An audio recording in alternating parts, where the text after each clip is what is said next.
Welcome to Unity of Charlotte. We're so glad you're here to our little Steambox Chapel. We've got the door open and we've got a call in, so hopefully that's going to be taken care of by next Sunday. But we're not freezing. So we're making progress. We're making progress. I'm so glad you're all here. Welcome. If you're joining us on Zoom, we're delighted to have you there.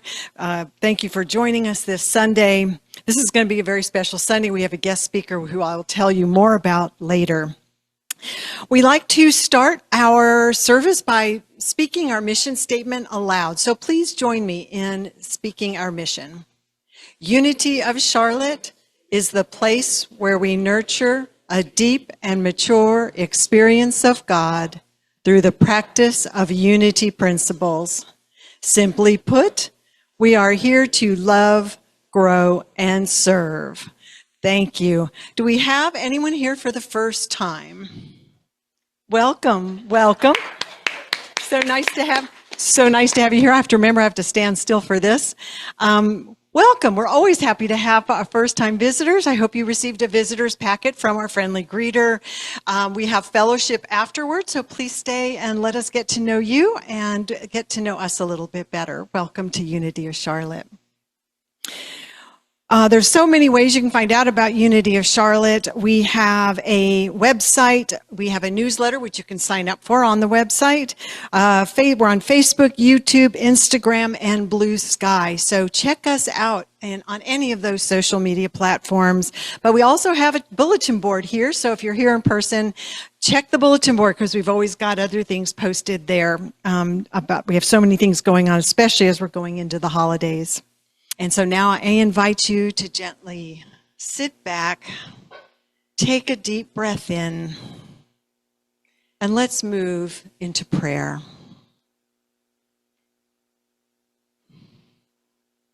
Take a moment to just take a nice slow breath in gently and let it out slowly with ease. I invite you to turn your attention inward from your head to your heart. The heart space where we connect, where we open up in love. Love, that great force, the great power, the great connector of all life. When we rest in this place, we remember what love is. Beyond the emotion of loving our friends, our family, our pets. A latte from Starbucks. Those are all wonderful experiences, but this love goes much deeper and much broader. And it is this love that we now ignite.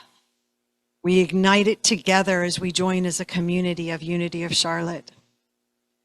But we also ignite it for our entire neighborhood and the community of Charlotte and North Carolina and the United States and indeed the globe. We are connected by this power called love. Let us step into that power. Let it be how we express ourselves in this world. Let it be the words that come from our mouths, the actions that we take, and the presence that we are with everyone we meet.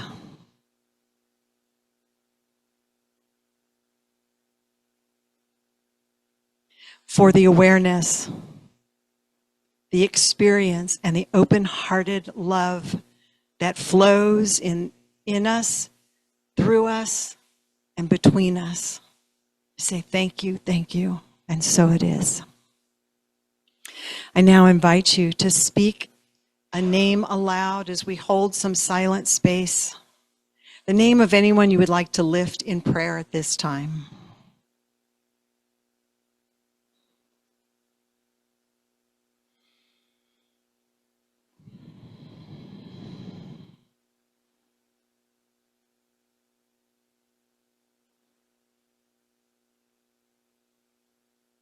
And together we claim that the power and presence of Spirit is already active in and through each one of these individuals and their situations to bring about the highest and best for all.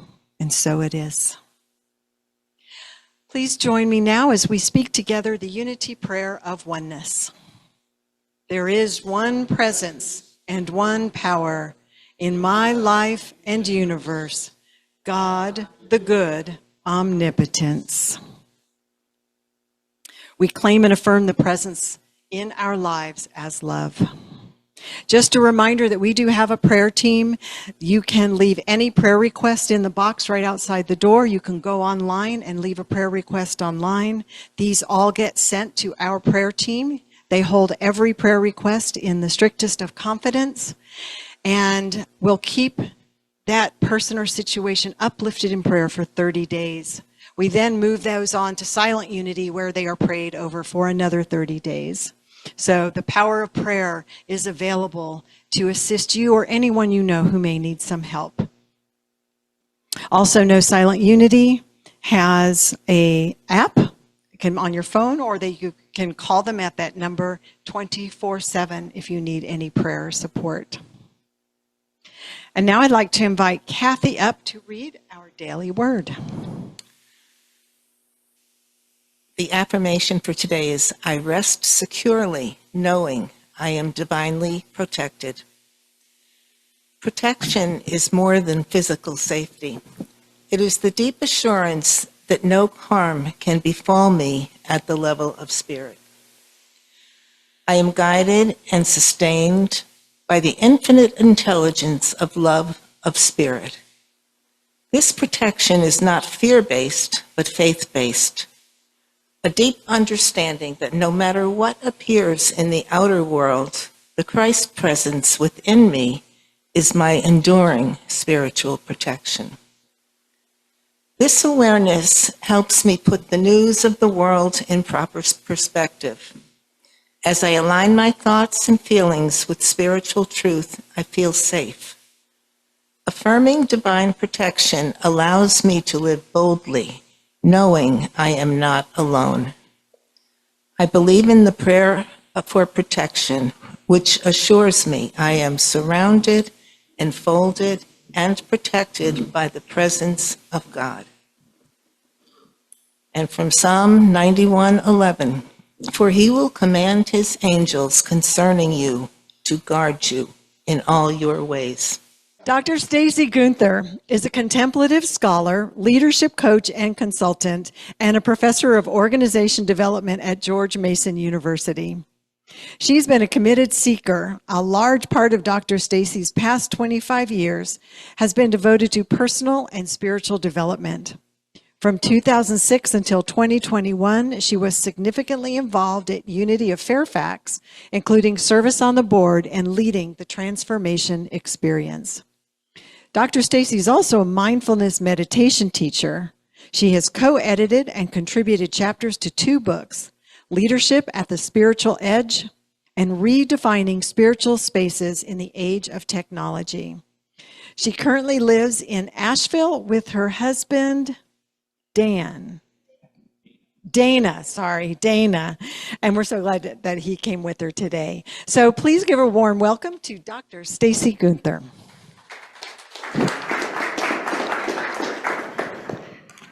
Well, hi, everybody. It's awfully nice to be with you. I need to take you in for a second. I was sitting over there and I didn't get to see all of you. Wow, this is a great crowd you have here. Okay, this is feeling good. Well, gosh, I'm so happy to be here today. I'm so happy to be part of your community for this day. That's very special. Community is special to us, is it not? It's how we know we're human. It's how we really feel alive and that sense of belongingness. But I don't know if any of you have noticed this. In the United States right now, we seem to be having a bit of a hard time being in community with each other, getting along with each other, working through the challenges that we currently face together, right? We're polarized. I'm just going to name it. And there are those among us who really are facing serious difficulty and fear, big challenges. And all of this has a tendency to make us feel rather alone and separated and disconnected and isolated. 2 years ago, then Surgeon General Vivek Murthy issued an advisory on loneliness. He said, adults in the United States were reporting larger numbers of feeling lonely than ever before in our history. Isn't that interesting? That here we are being so technologically connected, and yet we feel disconnected and lonely. And not only that, adult Americans were reporting that the number of close friends we had, the number was shrinking. And that was 2 years ago. A lot has happened in 2 years, am I right? I would be interested in knowing what those numbers are now. I think this pain and this isolation and this loneliness has us forgetting who we are sometimes. And who are we? You guys know this already. We know this in Unity. We are spirit on earth. And because we're spirit on earth, we are deeply connected and interwoven in one. You said many times this morning, we are one. That's the truth, right? Amen. But I think we're forgetting that sometimes. And in this current moment, this upheaval that we're facing, the disruption, I think we're actually being called to remember who we are together, to lean into each other, to stretch toward each other. Because that's really the antidote for loneliness and isolation, is for us to remember who we really are. But if I'm being honest, it's easy for us to forget our oneness as we're out in the world in our day-to-day lives, in our normal waking consciousness. I mean, that's the reality. And we come by it honestly because we are an individualistic society. Meaning, the way that we're born and socialized and how we go through life is as a solo act. We think about our achievements and our goals and my this, my that. That's how we orient ourselves. Okay, so that is our individualistic society, but we know there are other cultures around the world that are not individualistic. They're collectivistic, meaning it's about the we. Us together. I know you all know Ubuntu philosophy. I am because we are. Ubuntu comes from a longer phrase that means people are people through other people. People are people through other people. That means I am a person because of all of us. In Japan, similar. Personhood is all about social ties. It's who I am in relation to my social network. I, as an individual, am subordinate to my social ties that I'm part of. And likewise in Latin America, it's all about the family. It begins and ends with the family. I am my family. Okay, so these are all brilliant, beautiful ways of thinking of us as a we instead of just as a me. So we know that it's not a human thing to only think about ourselves or to be focused on the self, the individual, that we're capable as human beings to think more in the collective, that that's possible. Okay, you with me so far? Okay, I haven't lost you yet. Nobody's sleeping, it's good. Okay, so if we really are one, connected, how do we remember that? And I don't mean remember up here as an intellectual activity. We can do that, we're doing it right now. But how do we do it as a felt sense, everyday, deep knowing experience in the world that I am deeply connected? Okay, let's talk about that. I think the answer is actually really simple. And it's by intentionally seeing the divinity in every single person that we meet. It's easier said than done. We have to make a practice out of it. So we need to tune in. We need to really see each other. We need to really feel each other's energy, tune into each other's emotional experience. I want you to just do this for a minute. I want you to look around everyone that you're sitting near, and I want you to just have eye contact. See their divinity, each person. Give and receive love. So it's true. That's happening all the time. That's always available to us, but it is a practice. And the practice is called attunement. So Dan Siegel, anybody know Dan Siegel? He's a psychiatrist, author, spiritual teacher. He calls this interpersonal attunement, and he describes it as this. It's a focusing of kind attention on the internal subjective experience of another. Subjective experience, that's some big academic type words. So this is how I make sense of this. I am having an individual experience right now. I go through the world in a certain way. I make sense of it individually inside. You are having an individual experience in the world right now. It's different from mine. You are having an individual experience in the world. It's different from mine. But at the same time, we three are also deeply connected. So we're holding that awareness of people having different experiences while at the same time being deeply connected. And why is this important? It's because I need to recognize that we're not all having the same experience. I don't want to control you or change you or make you just like me.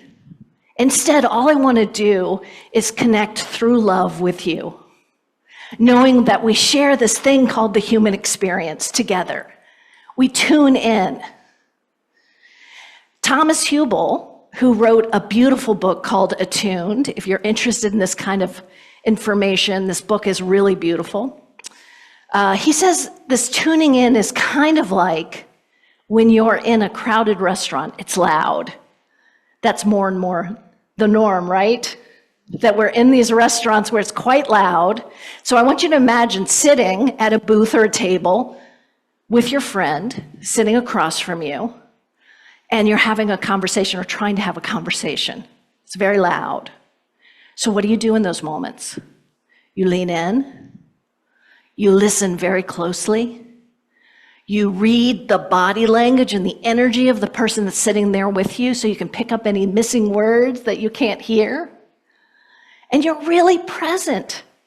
You're really open. You're efforting slightly, but you're also doing nothing. This is the essence of attunement.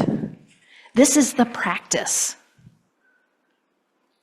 I first began to think about how we connect with each other, how we can form this kind of attunement in a spiritual sense when I was doing my doctoral work.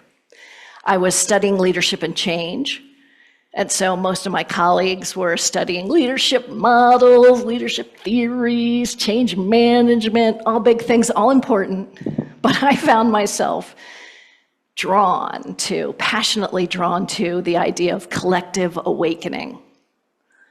And at the time, I was training to be a mindfulness meditation teacher, and this idea of collective awakening comes from the Buddhist wisdom tradition.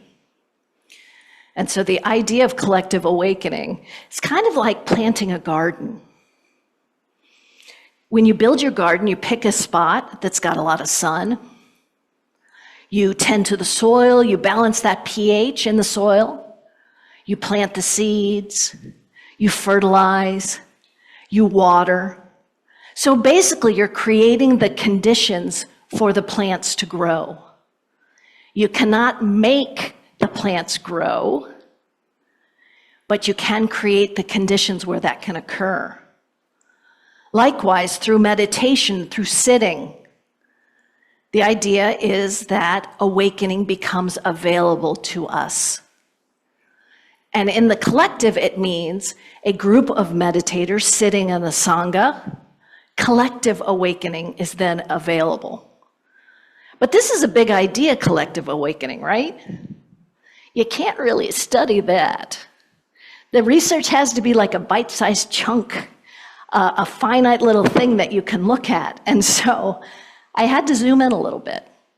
So I started thinking about moments of awakening, and moments of awakening together. And so I started looking into this, and I found that there were some communities like Ken Wilber's communities, integral communities, where they were already practicing in groups to awaken through each other. And they found that when the group shifted into this space where they were beginning to awaken to a different reality, that they could feel a shift in the group. And this shift is called group coherence. So that is what I studied as a researcher. So I began by getting involved, experiencing the practice. That got me really jazzed because it's really cool. And then I began to figure out how to facilitate and lead these practices. And then I researched it. So the way I did it is I worked with groups, small groups, led them through a series of practices, activities, dialogue that were meant to draw them closer and closer toward each other. And so when this happened, these groups, I could feel that they were shifting into something. It was palpable. Because they came in chitty-chatty, talking, lots of energy, high up energy, lots going on. Everybody coming in with their own agenda and their own needs and their own desires. And the energy was kind of like everywhere, chaotic. But as they shifted into this experience of coherence, they calmed way down. Everything got slow, focused, calm. There was a stillness and a silence that was present that I could feel. The energy was almost like they synchronized their energy with each other. It felt like I was part of a swirl. And they were almost like they were sharing a heartbeat. It was like a pulse that you could almost feel. It was really quite magical. And the members of these groups reported that they felt like they were at their best. So they were experiencing best self. And at the same time, they recognized that the group was experiencing a peak performance. So it was both at the same time, best self, best group. And they could just feel into the beauty of what was occurring. And they began to ask themselves, why can't I be like this more in the world? Why aren't all my groups like this, all my relationships like this? They were able to disagree without anybody getting upset or triggered or freaking out. Like, difference was embraced and it was beautiful. One person said they felt like they were Skittles and they were tasting the rainbow together. I swear that is an actual quote from my research. So they felt different, they acknowledged different, but they were celebrating difference, and it was beautiful. So this can happen. I'm explaining something that was in my research study. It was a controlled environment. But I don't want you to think you have to be in a controlled environment for this to be available to you. It is available to all of us anytime, any place, but like any other spiritual practice, we must learn how to do it. We must learn it. So let's talk about spiritual practice, shall we? So spiritual practice and spiritual development is typically thought of as a vertical process. What does that mean? It's between me and God. Metaphorical, we know that God's not up there, but metaphorically, it's between me and God. So when I sit in meditation and in prayer, when I'm silent so I can be still and know, it's a process of getting closer and closer to God. It is a process of me returning home to my source. Does that sound familiar? Yes, yes. Less often we talk about a horizontal spiritual process of development and practice. And what does horizontal mean?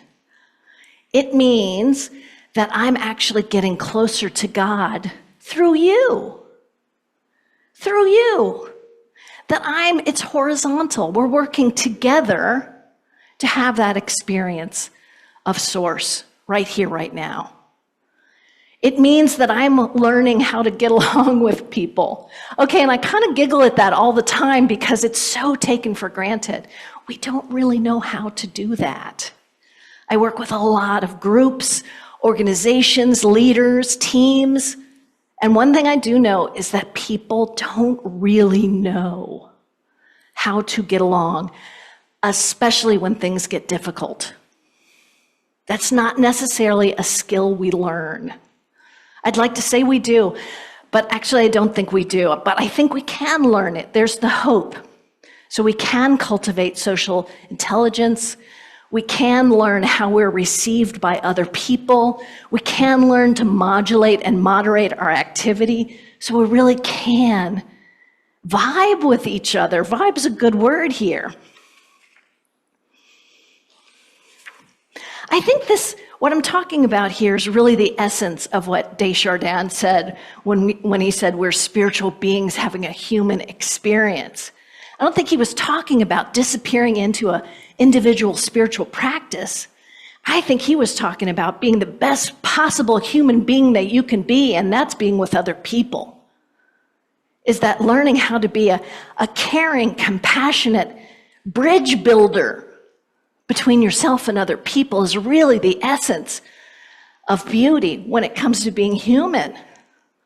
I mean, we know in the Bible, Matthew, Jesus said, whenever 2 or more of you are gathered in my name, what did he say? There am I. You all know it. That's it. That's what I'm talking about here, is that we can have the living Christ present with us through deeply connecting with other people. It's right there. It is available to us at all time. And that, my friends, is the capital T truth. So it's pretty easy to do that here in the beautiful Unity Chapel here, where a lot of us think and experience the world in similar ways. It's a little harder out there in the world when you're with people who don't think like you do, who see the world in a completely different way, right? I want to acknowledge that. That's real. I think it has a lot to do with beingness. Our own beingness is a wonderful tool that we can come back to again and again and again. So what am I talking about there?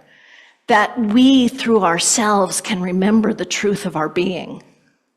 And if we do that repeatedly, 10, 20, 30 times a day, where you sit with your hand on your heart and you just tune in to spirit within you, keep doing it, because over time, you're going to know without a shadow of a doubt who you really are, and that is going to give you entree to knowing without a shadow of a doubt who other people are as well. Keep coming back to yourself, knowing the truth. Keep tuning in, intentionally leading in, intentionally stretching towards each other. Cynthia Bourgeault calls this inter-abiding unity. I love that it has unity in the name. Inter-abiding unity. Here's how she explains inter-abiding unity. I listen. I take you in. I attune. I receive you within me. I hear your intelligence. I feel your shadows. I sense your beauty. I perceive something of your past, your present, and your future. I hear your song, which is like mine, yet it is wholly unique in the universe. So we tune into each other's music. We hear each other's songs. We form a harmonic resonance with each other, where we're part of this beautiful harmony together, and we dance. We dance as one, as union, with the truth of our being. In closing, in 1993, the late, great Buddhist monk Thich Nhat Hanh greeted a gathering of meditators at Spirit Rock, and he said, "The next Buddha is going to be a Sangha, a group of spiritual people." Think about this. What if we read in the Bible that the next Jesus embodied as a human being is actually going to be a group of spiritual people, not just one person? Isn't that a fun thing to think about? If we take what Thich Nhat Hanh said so many years ago, if we believe it, we are moving into a time that is all about the power of the collective. It's the power of we. We are racing towards this time when we will be able to solve some of the intractable issues that we face as a human species, that we evolve into a higher vibration together. I believe it is happening now. Is anybody with me? Yes, so let's do it. Let's tune into each other's music. Let's dance together, and let's evolve our human species together because we know the truth. And so it is, my friends.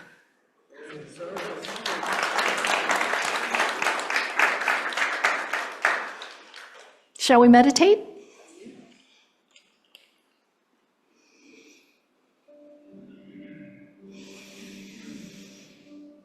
So I invite you to just gently close your eyes. Maybe take a nice, big, deep breath in.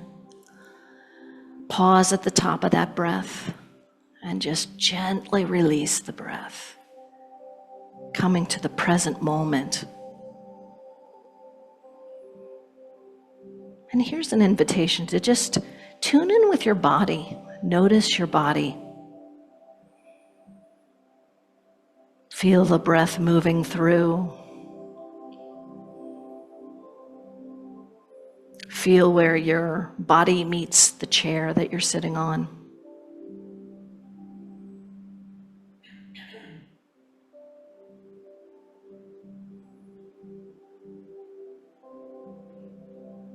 Feeling that aliveness.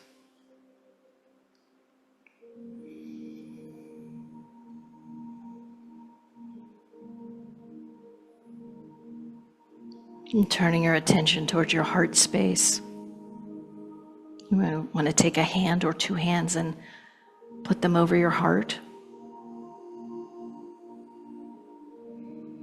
So tuning into your soul, your true self, your essential essence. You may want to do that by imagining a bright light in the center of your chest.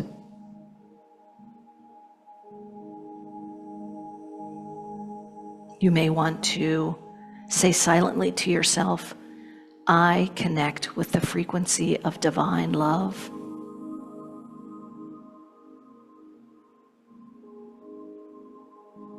And just feeling that presence, inviting that presence.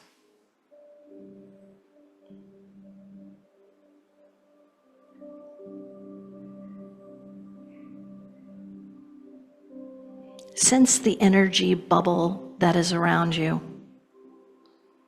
Knowing that energy bubble is to your left, to your right.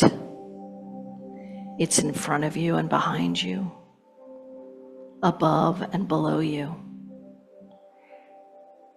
And see if you can just expand your true self, your Christ consciousness into that energy bubble. Just feeling that.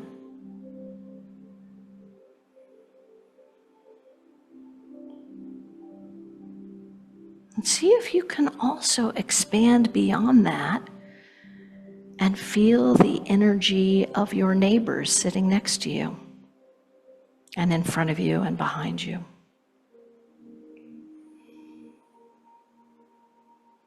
Just noticing your neighbor's energy.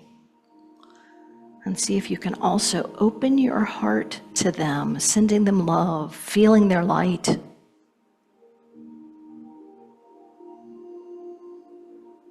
Feeling the divinity in their energy. And keep sending love.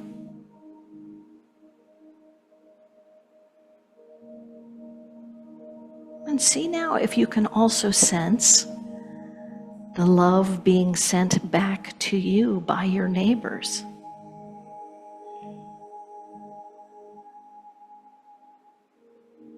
And just allow yourself to be in this beautiful flow of love and connection and light.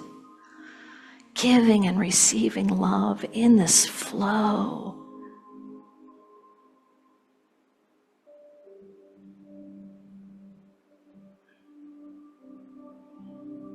And just notice how it feels to be in this space of light and love. Sensing how it feels in your heart and your body.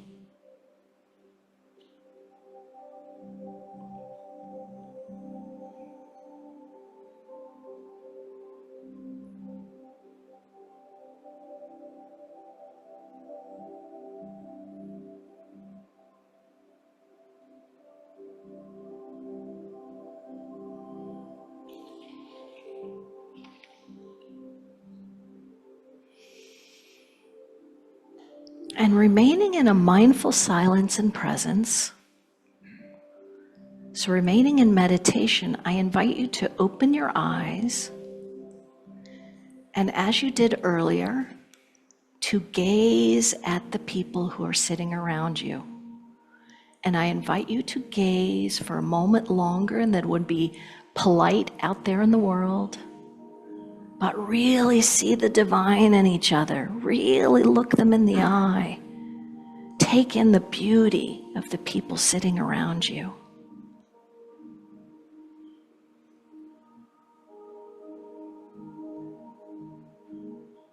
And just take a moment to send them gratitude for just showing up, for just being the beautiful being that they are. Now bringing our meditation to a close. Thank you, God, for this day, for this time, for this new beginning, and for allowing us all to know the truth. Amen and namaste. Now we get to experience the incredible power of giving and receiving. And it is your very presence and generous gifts that feed the vitality of this community and allow us to continue to grow, love and serve in this community. We have a reminder that last week we started our holiday fundraiser as well. In the plate that you see, you'll have two different envelopes. One is for your normal giving. We have a separate envelope for your holiday giving. So notice the two of those. Also, there are affirmations. You can take an affirmation from that plate as well. So I invite you to hold your gift in your hand, or if you've given online, the image of that gift as well, as we join together and say this abundance blessing. Joyously, I give this gift, knowing the divine presence blesses and multiplies all that I am, all that I have, all that I give, and all that I receive. Thank you, God. The light of God surrounds us. The love of God enfolds us. The power of God protects us. The presence of God watches over us. We are light, love, power, and presence. Wherever we are, God is, and all is well.